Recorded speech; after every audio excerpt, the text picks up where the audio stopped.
कांग्रेस के senior leader Wajid Ansari और सैयद सलीम ने नांदेड़ के एमपी अशोक चौहान को सालगिरह की मुबारकबाद पेश की। अशोक चौहान की सालगिरह के मौके पर वाजिद अंसारी और सैयद सलीम ने गरीब बच्चों में स्कूली कापियों की तकसीम की। इस मौके पर वाजिद अंसारी ने कहा कि जब से बीजेपी ने इख्तिदार संभाला है तब से आम आदमी, किसान, तिजारत पेशा अफराद के अलावा हर छोटा बड़ा कारोबारी परेशान है। बीजेपी ने सिर्फ झूठे वायदे करके इख्तिदार हासिल किया है। वाजिद अंसारी ने कहा कि पार्लियामानी इंतखाबात में कांग्रेस को फिर से इख्तिदार मिलेगा और इसके बाद अवाम के अच्छे दिन जरूर आएंगे।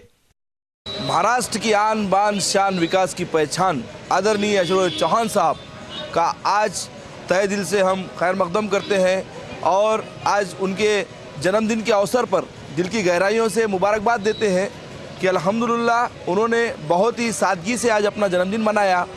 सही मानों में ऐसे ही नेता को फिर से वंस मोर मौका मिलना चाहिए महाराष्ट्र संभालने के लिए और इंशाअल्लाह ज़रूर हमारे नेता फिर से मुख्यमंत्री बनेंगे।